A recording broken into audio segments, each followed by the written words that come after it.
Recording's rolling. It's Monday, December 8th. You guys got your notebooks out or some paper. We're going to do a momentum review. We're going to go through these like we did last week for the energy. Now we're doing for momentum. And, guys, what's going on tomorrow in this class?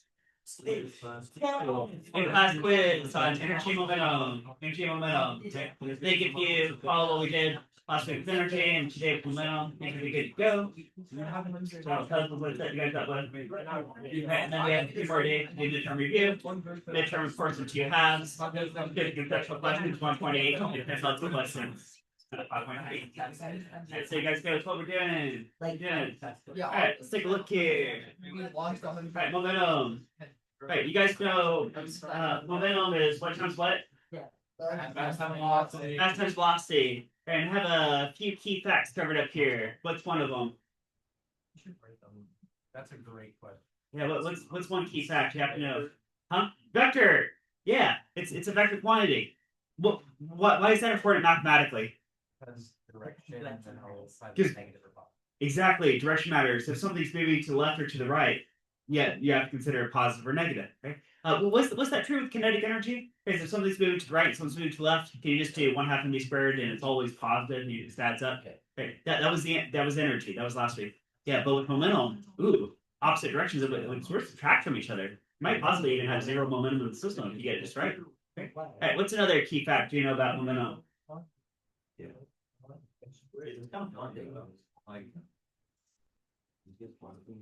In a closed system, momentum is always conserved in a closed system. And what scenario do you normally apply momentum? Whenever you see a collision, boom, boom, boom, boom. I see you guys got this. You guys know this? Okay.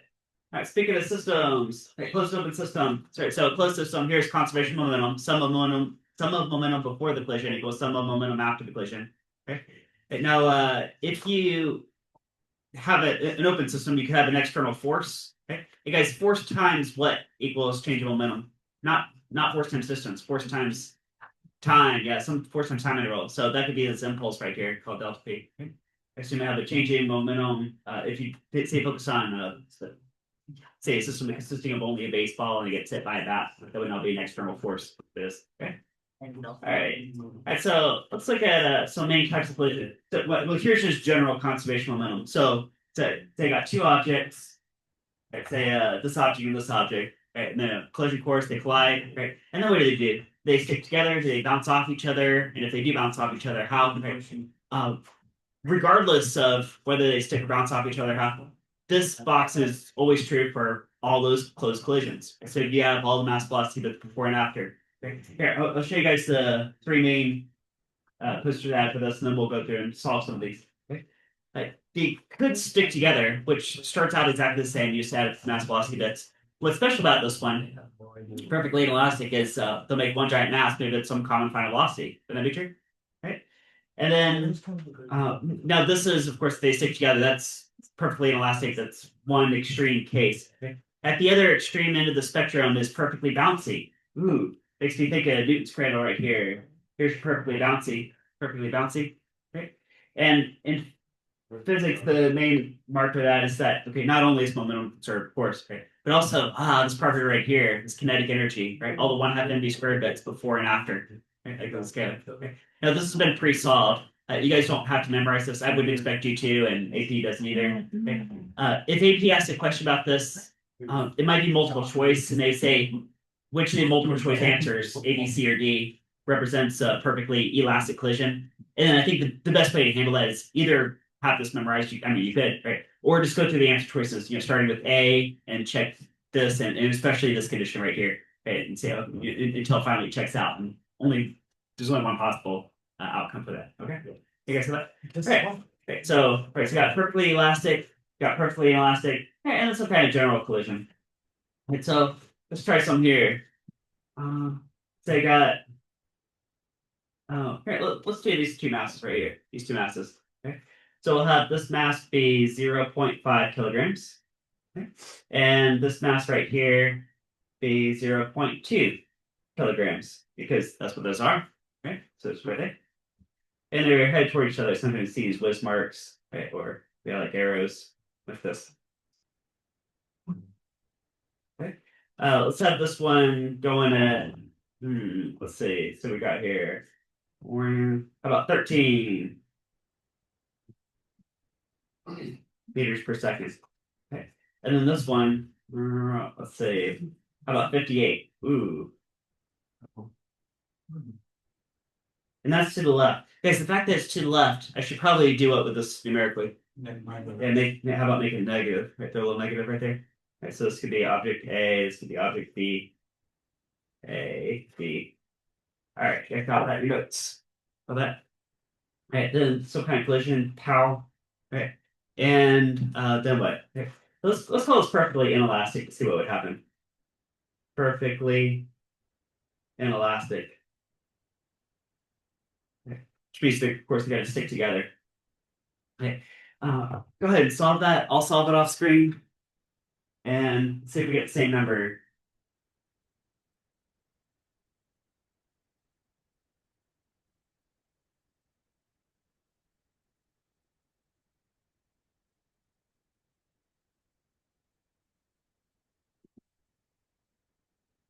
All right, got an answer that looks reasonable. Who's got it? Who knows? Oh, yeah, what's your? At -7.1. All right, I got same thing, just we got same thing. All right, so here's framework. Sum of momentum before equals sum of momentum after collision. We got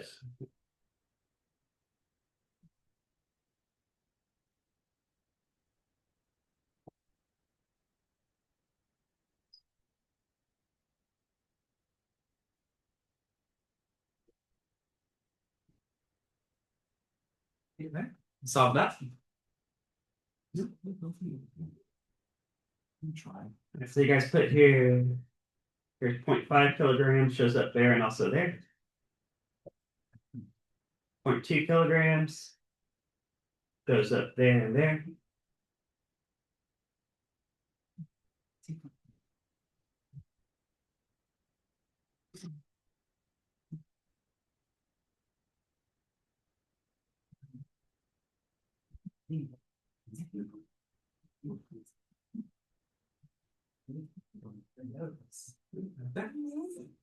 No, no, I think we do something. no.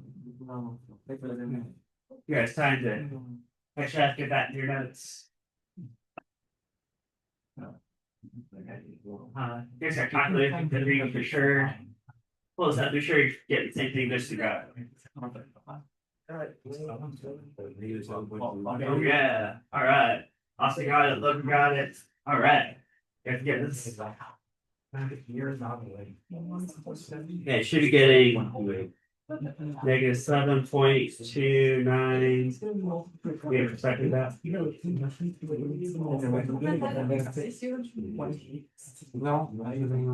I don't know why it's what you hear. Here, just that thing. Detail everything.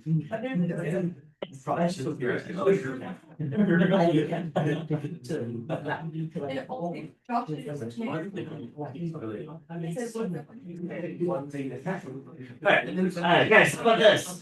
What if, I wonder if you guys know this or not. No. If I added up all the kinetic energy before the collision, like up here, then I added up all the kinetic energy after the collision, would the kinetic energy be the same, more or less? What would happen to kinetic energy?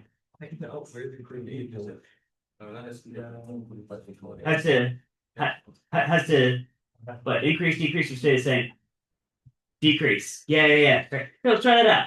Okay. I bet. All right. Now you guys know just pull up these velocities with this random number generator. Okay. Let's try it out. Kinetic energy. What's the sum of kinetic energy before?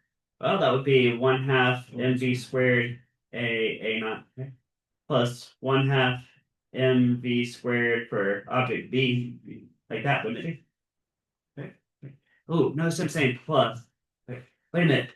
Object B was going to the left, and I was calling that a negative speed. Is it still going to have a positive kinetic energy? Yes, it will. Yes, it will. Yeah. Okay, so stress 1/2. Right, this was 0.5 kilogram. Whoops. Times 13 meters per second. Spray that. Okay, that was like 42 joules plus, and then from this one, 1/2 m v squared. It's like 336 joules. Okay. Really? Hmm.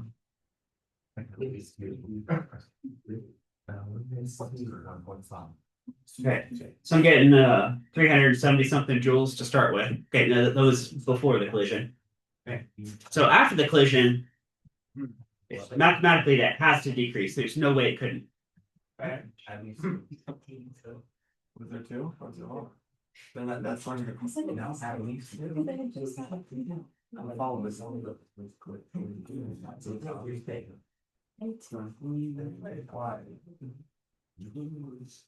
1/2 NA plus NB. Okay, let's go on with this number right here. There you go. All right. Let's see. Yeah. When I work at the hospital.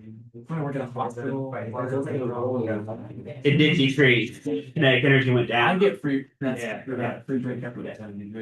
Alright. So you got yourself collision. I get all the way. This a little bit bonus, but alright. Let's do a general conservation momentum. Yeah, let's do one of these. So let's go back to mass A 0.5 kilograms.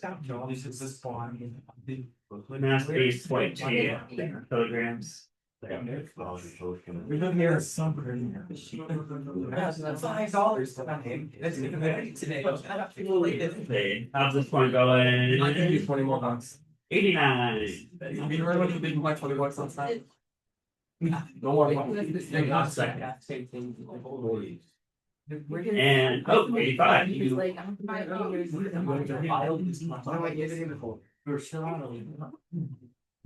There you go. What is that? No. Oh, that was hard.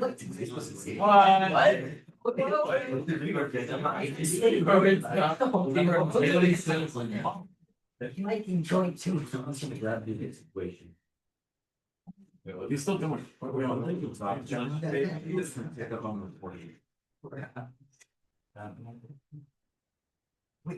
If we have the lawsuit. What? I see it. This is like he's. I know.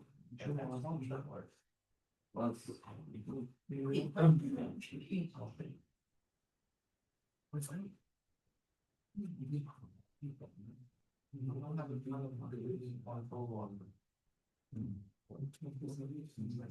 Alright, guys, good so far. Good so far.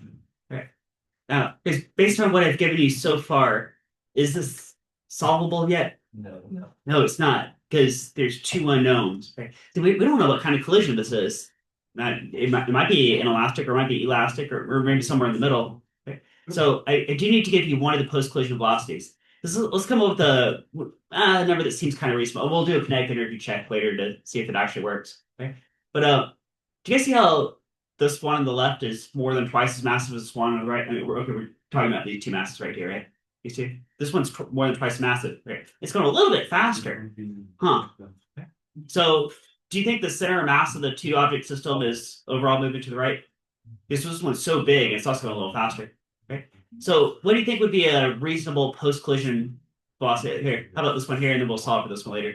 Let's go with the number. What do you think would be reasonable? Yeah, at least 2 is 30. All right. Yeah, let's how about half of this would be about 45, wouldn't it? I wonder if that would work. Let's try 42. I don't know. I'm gonna put a little question mark here. But we're gonna see. This may not even be a potentially real collision, maybe. But the only way I would know that is if I check kinetic energy after the fact. We'll run the numbers. We'll see what happens. So let's solve for BB final right here. All right. You guys solve for it. I'll solve for it. So we're just doing a really general collision. Did I get that?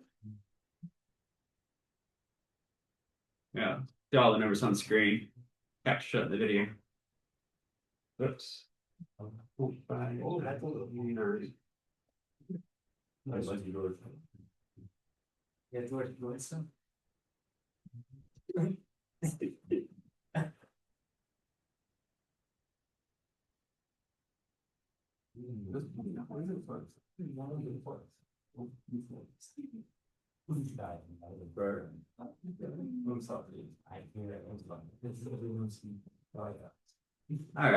Hey, you guys able to navigate the map like that? Okay.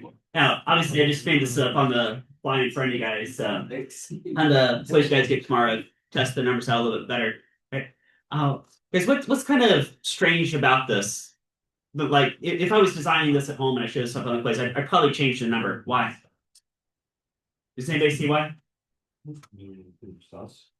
Why would this probably be either physically impossible or very hard to replicate these numbers exactly in the real world?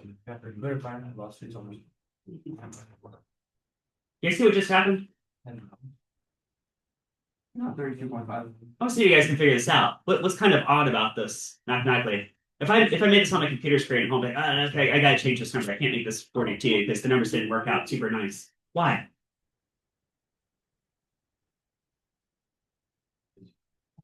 They're both going to be found. They're both going the same way, but they're not the same. Okay, well, I think Logan's on the right track. They're both going. Guys, are these both going the same direction? Yeah. They are because they both have a positive velocity. I mean, is that okay by itself if they're both in the same direction? That's okay by itself. But what's still weird beyond that? They're not going the same point speed. No, the direction should be different. Oh. What you just know that one? Here. Guys, it has to do with the locations of these things. This big one started on the left side, didn't it? And the small one started on the right side. The one on the right's going slower. Yeah. Do you guys see the one on the right is going slower than the one on the left? Guys, these have to be ghost masses and had to have passed through it somehow. Okay. Which is probably not the case. Okay. I'm curious to do a kinetic energy check. See some kinetic energy before and some kinetic energy after. Okay. Obviously, I wouldn't anything like that on the real quiz. Okay. But let me do a 1/2 mv squared check real fast. 1/2 your ghost map. v squared plus 1/2 m v squared. So maybe. All right, so we started off with 2,700 joules of kinetic energy before. Okay, let me see after. I know. 1/2 m v squared plus 1/2 m Let me know. v squared. 547 I did that with. joules after. Okay, yeah, so kinetic energy did decrease. So you might be able to get this. If somehow you were able to have ghost masses and they're allowed to pass through each other, then at that point this is okay. But so weird because of the ghost masses. All right. All right, guys, good. Good with that. All right, you guys can solve this when I ask you guys this question tomorrow. No. Well, I get 23 hours. Huh?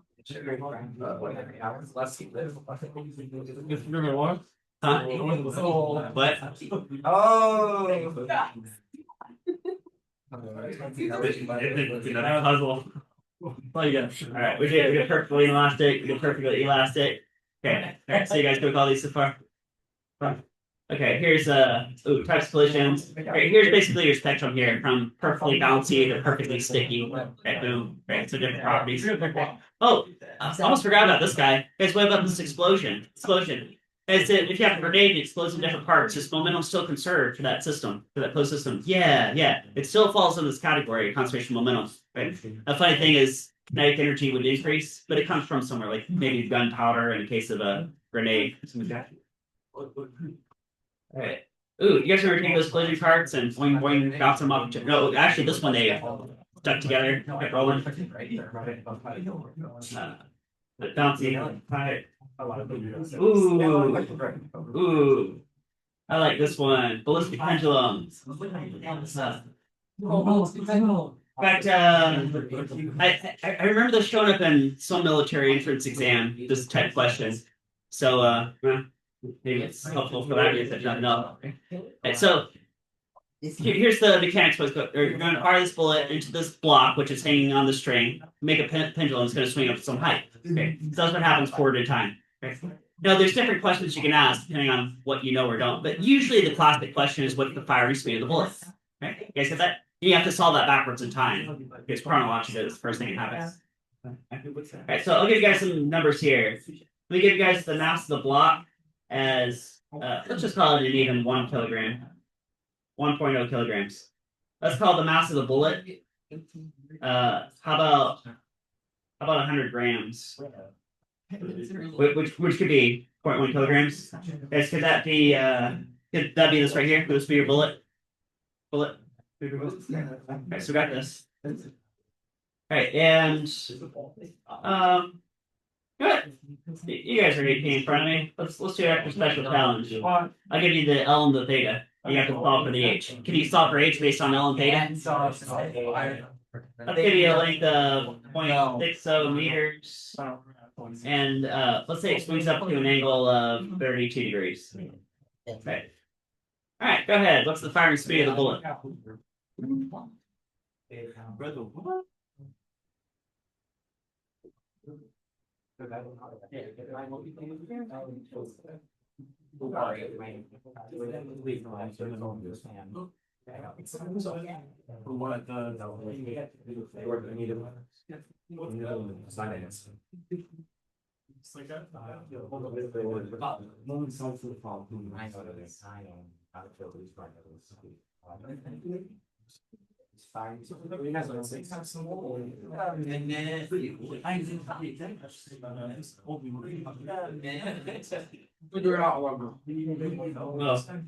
Here, but what do you guys feel like using for gravity field? 10? Alright, more fun. Yeah, that's because of problem. It's because of water. It's the main part.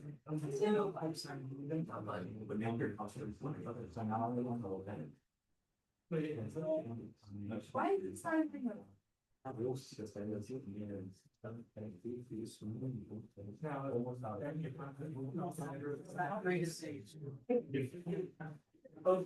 I need this one. That's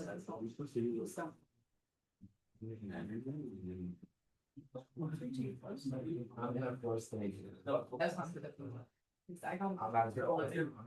the wait, I have it against Mr. Griffin, but I don't know if it's right. A lot? Wait.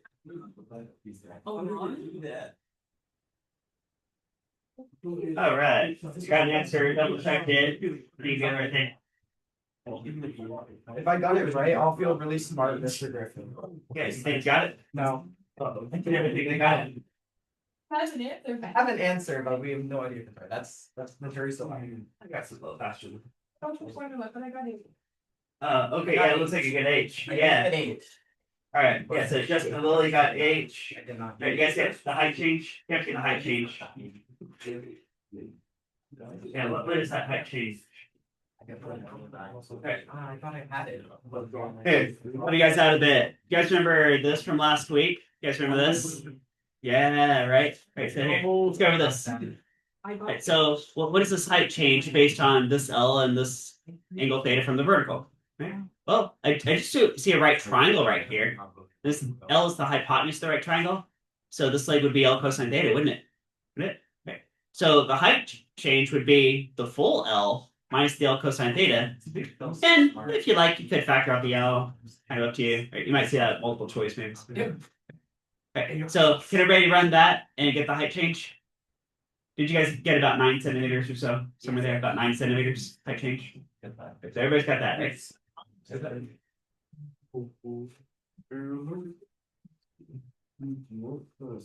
All right. Oh, wait. Yeah, 0.09 meters. Yeah, 0.09 meters. Okay. Here, right here. So you guys did L, which is 0.60 meters, times 1 minus cosine theta. Theta was 32 degrees. Okay. So you can imagine, yeah, 0.09 meters. That's about 9 centimeters, isn't it? Yeah. All right. So I got two parts here. I see a green box and a gold box. I'm covering it. Let's look at the green box. So I'm solving this backwards in time chronologically. Okay, so the last thing that happens is it swings up to some height, which I just found as being about 9 centimeters.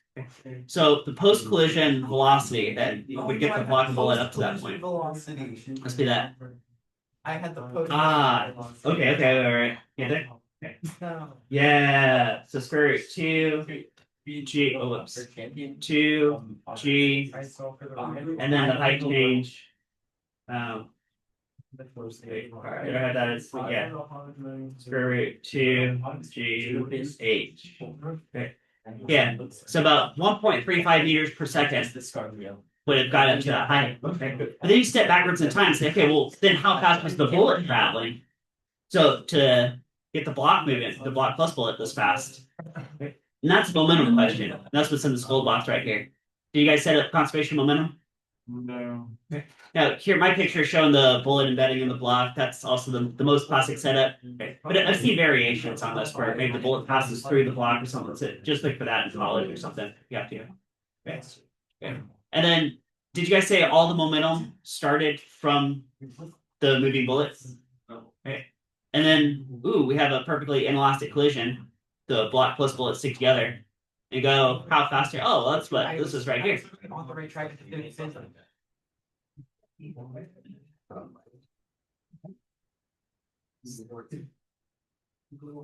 Ballistic pendulum. Oh yeah, I can put this right here. Okay. Okay, so I know this whole square root 2gh bit is this. Right, we found that already, right? Okay. So times m plus m, wouldn't that be 1.1 kilograms right here? 1.1. Right, and then divide by the mass of the bullet, which is 0.1. That bullet was going about 14.8 meters per second. Okay.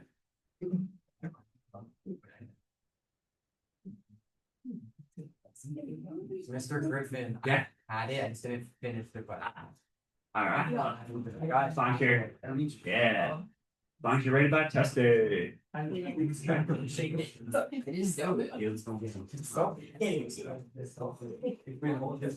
right. Yes. How about? Ooh, I think this showed us a conceptual question, didn't it? If you have an inelastic collision on top versus a more elastic type collision down here on the bottom, which one gets the bowling ball rolling faster? I got one from bottom. Yeah, this bottom one. Okay. Because momentum's conserved either way. Okay, so let's say this is coming with 5 units of momentum. Then don't the bowling ball plus the bullet roll off with 5 units of momentum?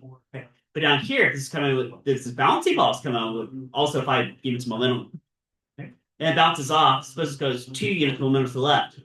Because what's the change of momentum? 5 minus -2 would be 7. Okay. The bowling ball has to roll off with 7 units of momentum. You could also say it's 7 plus this -2 adds up to the original 5. All right, impulse. Ooh, here's a big important one. Impulse. So, maximum change of velocity. You also get that by applying a force for a time interval. Now, if it's some constant force or some average force, you could just do this algebra down here. But oftentimes, you're given a graph scenario, and there's a variable force, just like here. You see how the force builds up and then it dissipates? Right? Oftentimes, you'll see that too. And oftentimes, also, this time interval is like a fraction of a second, maybe 0.1 seconds or something like that. That hits a ball. Hey, and also, just in the past couple of years, AP reintroduced capital J for momentum, or for impulse, I should say. Here I wrote is change momentum. Impulse. Right, let's do question here. Right. So, what if I have that ball? Bam. Let's give this ball a mass of, let's call it a big ball, 0.15 kilograms. And let's say it's been thrown at about 30 meters per second to the left. And there's some force for some time interval here. Let's say the force is like 250 newtons. And the time interval it lasts for is 0.03 seconds. Okay. I want to know So find times weighs about 2 grams. find the change in momentum. Also, let's find the final velocity. Let's find both of those things one at a time. Okay. What's the change in momentum? What's the final velocity? Guess this would be an average net force right here. How was he like?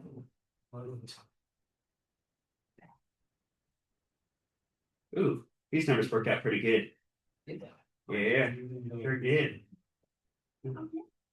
All right. Somebody tell me first. Did anybody solve the change in momentum? What'd you get? Wait. Did you get it right? Yeah, 5, that's all right. You guys did. You guys did this right here, right? Yeah. Right. All right. So you guys did force times time interval. Yeah. Force times time interval. Right? Okay. So you guys did 250 newtons. Oh, whoops. Here. I'm being silly. Okay.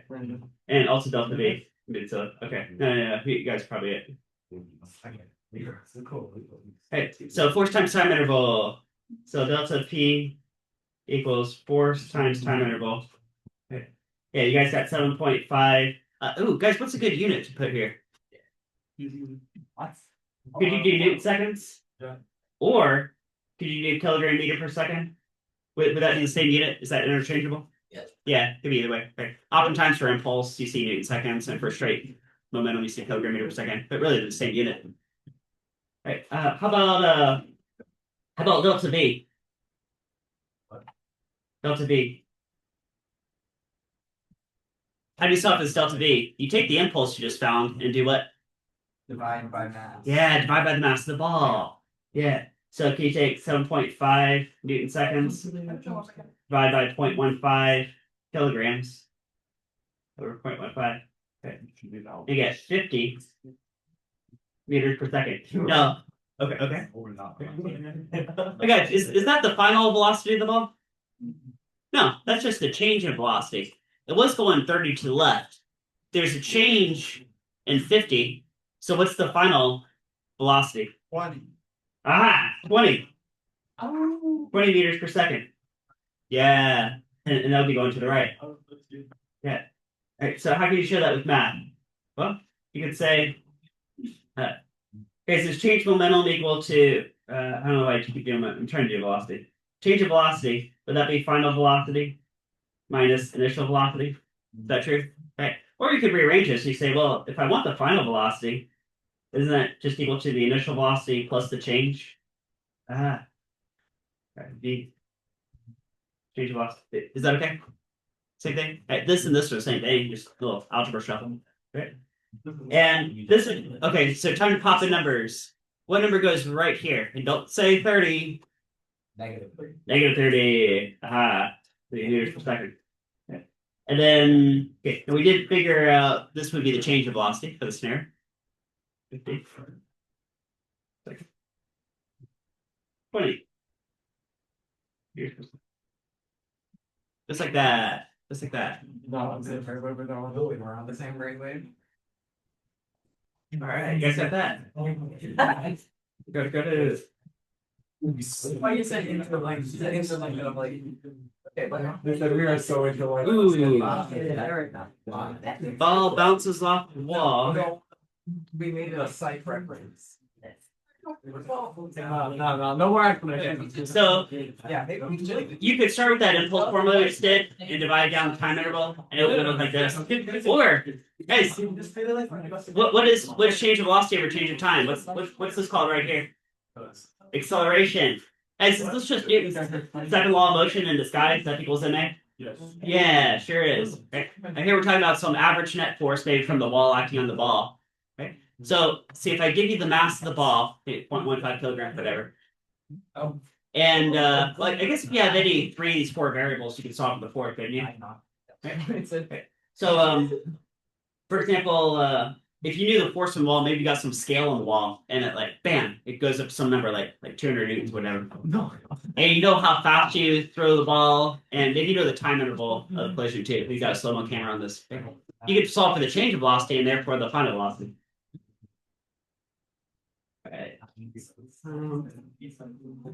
Ooh, guys, what if it's this very special scenario?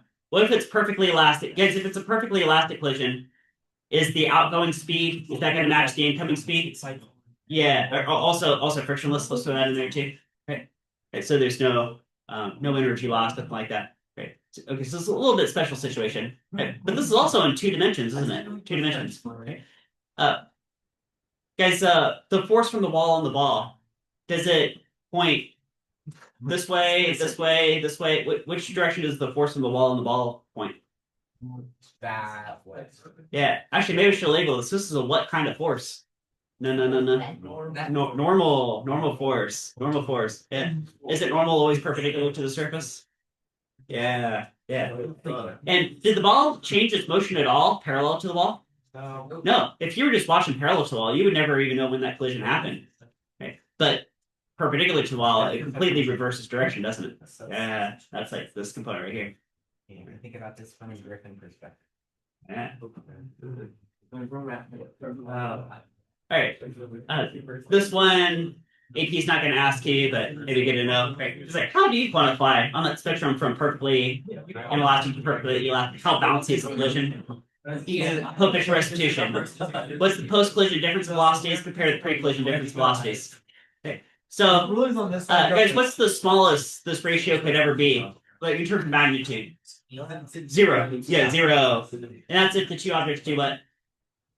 Stick together, because there'd be 0 post-collision difference velocity. Okay. At the other extreme, let's call it. Let's go to perfectly elastic, completely bouncy. Guys, if it's perfectly elastic, what does this ratio come out to? 1. Yeah. Okay. And for most collisions, it's somewhere between 0 and 1.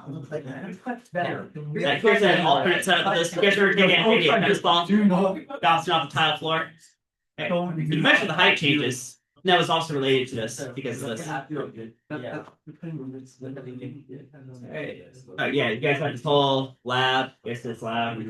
I fell asleep with the needle. Ooh. I heard it all. That's what Guys, momentum is mass times velocity. You guys know that. You guys also know kinetic energy is 1/2 m squared. You guys see it? These completely different ideas, completely different units. Have the same ingredients. Some do with math, some do with velocity. So you can't translate back and forth between the two. Alright. And well, here's a short proof, and here's the end result. I don't think AP would expect you to know that, but if you do get a free response question and you have this as one of your middle steps, they do extend that. Right, let's go. Collisions of different dimensions, or 2 dimensions. Okay. Also, I don't think AP asked so much about 2D collisions, but maybe college or just good to know general. So you got billiard balls. The guiding principle here is that momentum is conserved along each axis: vertical axis, horizontal axis. Guys, what if this green billiard ball was just hanging out here, and this red billiard ball is coming horizontally like this? You guys see that? And bam! I bet the collision is probably pretty close to elastic, but regardless. Guys, what's the total momentum in the vertical direction? I wouldn't do that if I were you. I would not do that. What's the total momentum in the vertical? 0. Had to be 0. Because it was 0 to start with. Because this red ball was just coming in horizontally, and this green one wasn't moving at all. Yeah. So these two have to cancel out vertically. There's more stuff. And then horizontally, of course. No, I don't want to microphone. How about this? Guys, here's a conceptual poster, but I can almost guarantee you're going to get a question that can be answered by this. If you suppose there's some collision, maybe we got 2 asteroids in deep space, so we got basically a closed system. And you don't focus on either asteroid itself, but you focus on the center mass of the asteroid. See where I got this X marked out? You just focus on the center mass. Bam, there they collide. Keep going. Okay. Yeah, if you take away the objects and you just focus on the point that represents the center mass, would you ever know when that collision happens? No. You'd have no idea. Because the center mass is unaffected by the collision. So if it has some speed in some direction, it just maintains that speed and direction. Okay. Guys, what if the collision's in 2 dimensions like this? Is that still the case? Could you still follow the center mass? It never changes what it's doing? Right. What if it's elastic? What if it's inelastic? So none of that matters. Right. So yeah, collisions, you never know when where the center mass if you just focus on the center mass, you never know when the collision happens. Ooh. You guys remember that Magic School Bus clip? Magic School Bus? Right, let's solve Magic School Bus here. I know what he's talking about. Wait, remember they run the frictionless baseball field? Throw the baseball and it's like. Yeah, you guys remember baseball. Right. They throw the baseball. Alright, so let's do this here. They got a pitcher, baseball hat, and a ball. And they both started out at rest on the mound. And then let's take this ball, get a mass of 0.15 kilograms. Alright, so that's the ball. Mass pitcher is about 50 kilograms. And this ball's gonna get thrown to the left at B ball is let's call it negative 30 meters per second. Notice I'm saying negative, but I'm really helping you out. It's going left. It's called the Velocity pitcher is back towards the right. That's it. You guys solve it, I'll solve it. It's gonna be the same thing. Is it 30 kilogram?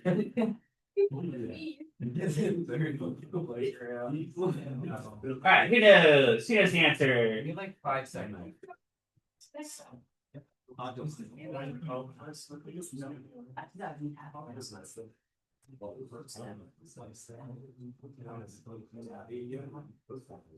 Is this basically an explosion? Alright. Oh, yeah. Why is it exploding? So it's like a reverse collision. In this case, the extra energy. Guys, after compared to before, is there more kinetic energy in the system after? There is. Did it come from the pitcher's muscles, probably? Yeah. Okay. Well, what is the total momentum in the system? 0 kilogram meter per second. Because everybody started at rest on the mound. Right? And that's going to break apart into mass ball, velocity ball. Mass pitcher, velocity pitcher. Yeah. I don't want to solve that. Oh, it's what you ask me. Yeah, I know. Oh, I'm hearing 0.09 meter per second. 0.09. Yeah. Okay. Yeah. You guys are saying 0.09. All right. Yeah. So anyway, you plug in all the numbers. So you solve for this. You should get B pitcher equals 0.09 meters per second. So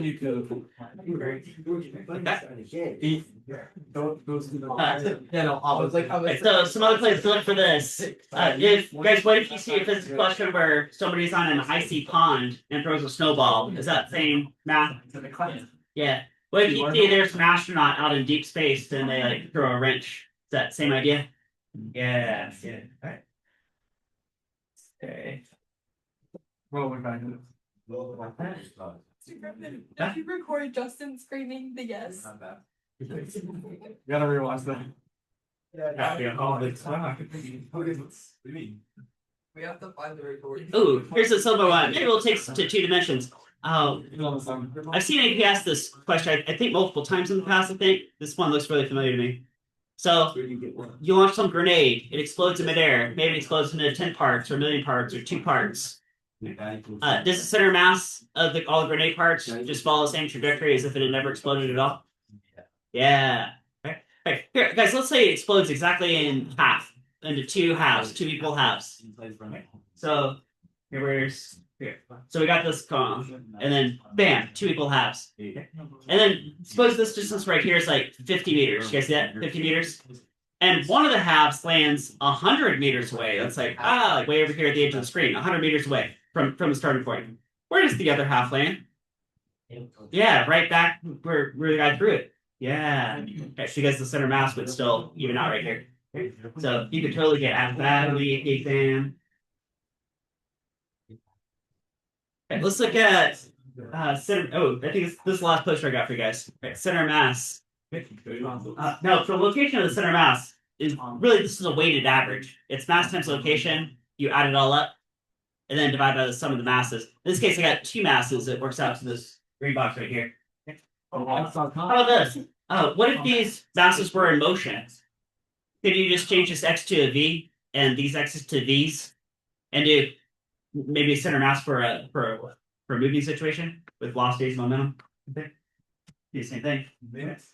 Okay, and alright. Ooh, alright. So here's formulas related to energy momentum. Okay, so let's go down checklist here. Right, so back to last week we were doing energy because everything in green here is energy. You got kinetic energy, you got forces, work is force dot distance. You got work energy theorem. So as long as there's no height change and no springs and nothing like that, the work you put in something could translate to its motion, its kinetic energy. We got energy in a spring is 1/2 kx squared.